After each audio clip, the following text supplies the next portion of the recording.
all of my albums are autobiographical, but at some point, because I'm not good at writing songs about other people, so I kind of just, all of my songs have, they're all essentially about something going on in my life.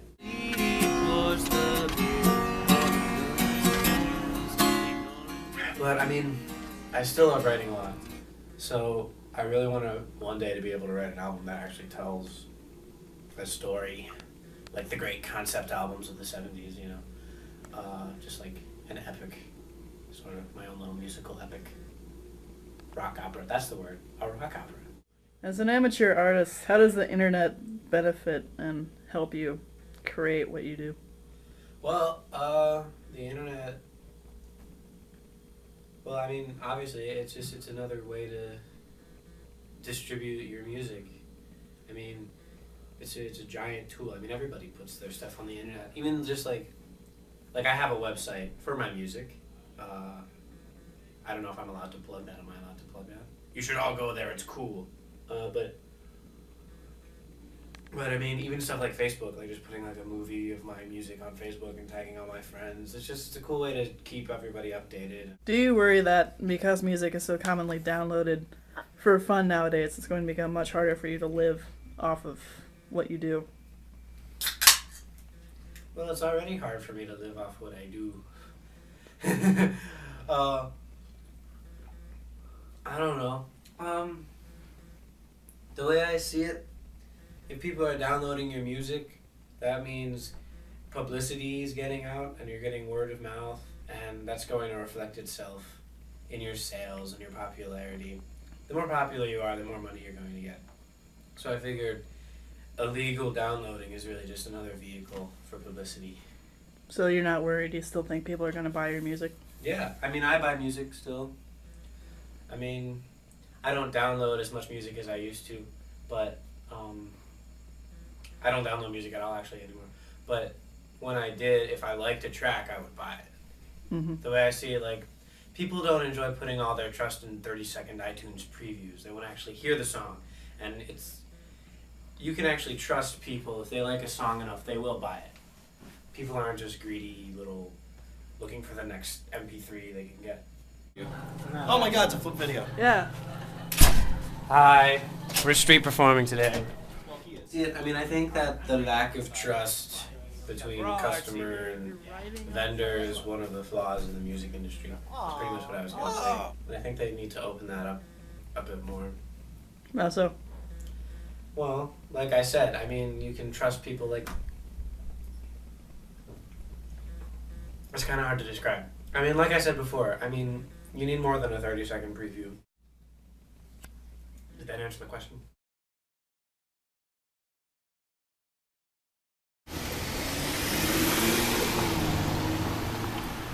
Do you think records have retained popularity with music fans in the digital age, while their other devices like cassette tapes have died out?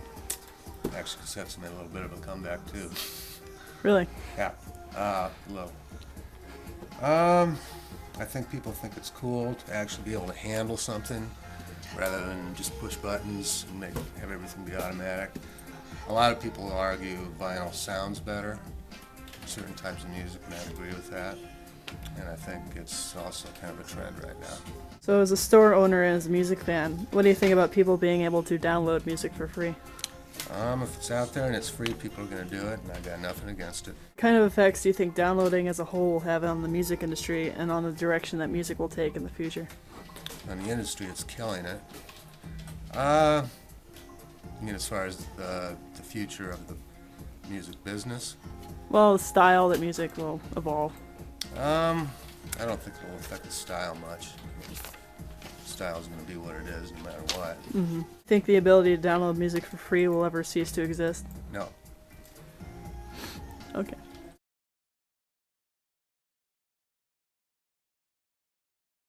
I agree that there's bad writing. That's the truth. Like there's awful writing out there. You know, maybe I've written bad things, and I'm pretty sure Dan has written bad things. Like everyone writes bad things, but do I necessarily agree that there should be somebody to judge that?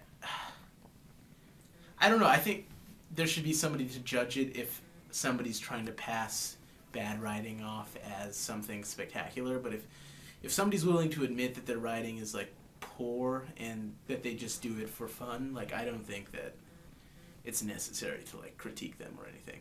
What's your opinion of the ebook? The ebook, like, I don't know. I don't mind. Yeah, I'm not like a bookstore purist or anything, so Yeah. I don't know. Yeah, go for it. Would Yeah, you go it's out and just, buy one yourself, or? If I had an ebook reader, yeah. I don't know. At this stage in my life, I guess I don't know. I don't buy that many books, so I'm not sure if I'd buy an ebook right now. But like, if I was a reader, I don't see why I wouldn't, because I don't know. It'd be helpful to just have like one thing that has my whole collection rather than just an intense library. Although, like, having an intense library would be really cool. Like, hey guys, look at my library. But yeah. Would you be willing to give away your best work to the general public free of charge? Yeah. I mean, I get. Yeah, sure. As long as well. I definitely would. Maybe I'd appreciate, like, wait, would it go anonymous, or would it, like, so people would know it was me? People would know. Oh yeah, no, that's fine. Maybe I would even do it anonymous. I'm not sure, but yeah, no, I would definitely do that, and I'm not out for money yet in my life. Maybe ask me 10 years from now when I'm like a poor writer, and maybe I would not do that. And last but not least, what has been your general impression of creative writing that you've come across online? Online, I've read some good stuff and I've read some bad stuff.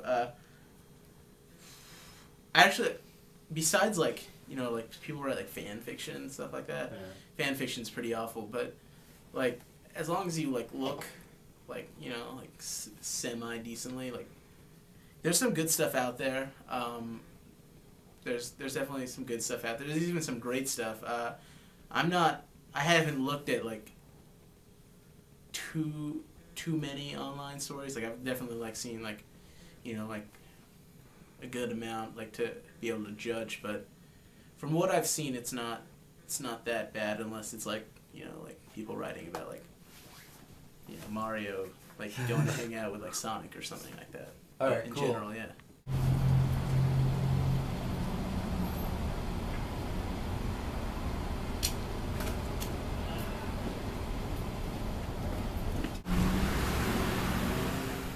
What does the ebook mean to you?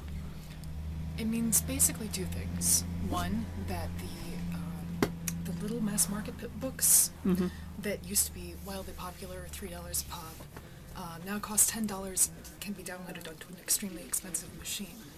We'll see how many people get on that bandwagon. It's possible that it will become wildly popular, but ultimately, if people want to find something quick to read that they have instant access to, it doesn't affect the book trade in the long term. It's just one more great way for people to end up with the books they want, and I'm all for that. Do you think the ebook and the fact that you can read and buy text online is progressive? And what is significant gained or lost through this? The significant gain, obviously, is lowered production costs. Whether that translates into lowered costs to the student, we have to trust the publishers. Do we trust publishers? I would like to see students have lower costs, but I would also like to see students have books that they can keep and refer back to when they're older, that don't disappear suddenly when Amazon suddenly realizes they don't have the rights to distribute the title. I don't know if you heard about that, but several students had an unfortunate incident a couple years back where their copies of 1984 suddenly disappeared off of their Kindles overnight. Of all the books, right? Mm-hmm. So, while I think it has every potential to be something very liberating to the already overtaxed student, I have a lot more faith in physical books, and I have a lot less faith in publishers than makes me optimistic about students benefiting. So Barnes & Noble is selling Nooks, Borders is selling the ebook, etc. Do you think they'll be able to keep a tight grip on downloadable books, or do you think this will be suicide and it'll turn into something that they can't control, like Napster selling free music online? Something like that might happen to books. To tell you the truth, it wouldn't be the first time that they'd done something suicidal.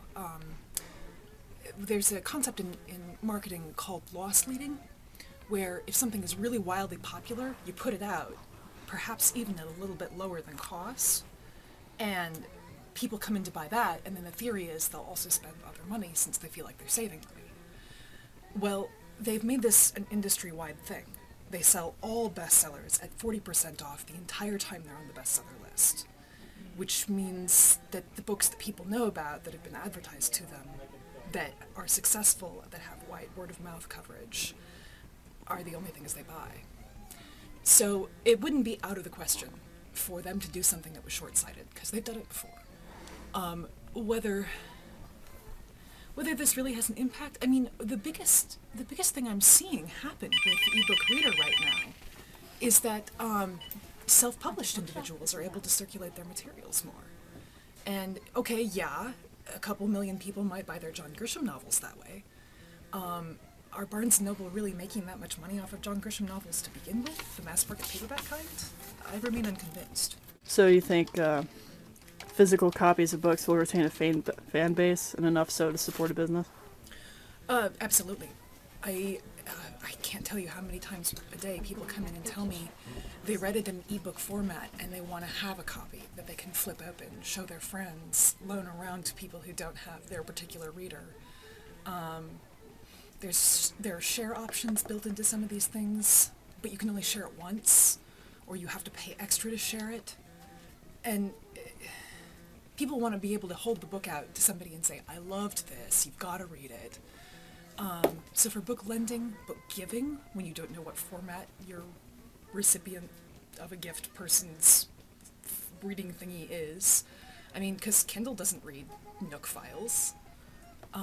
What do you give them for Christmas? You don't give them a gift certificate to download something they can't use. You give them a physical object.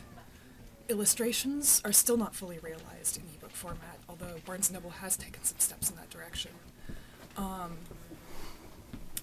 Antiquarian books, you can't convey an antiquarian book in electronic format, so there will still be demand for that.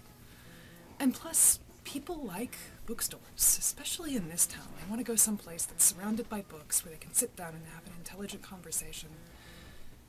They want to go someplace that isn't a bar where they can hang out. Right. And the book has always been something that draws intellectuals together. And I don't see that changing just because some of those books might be, in a little flat plastic thingy that you can turn on and off. Mm-hmm.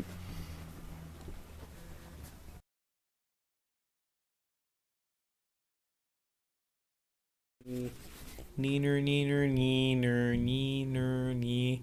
Neener, neener, neener, nee. You can see two of me.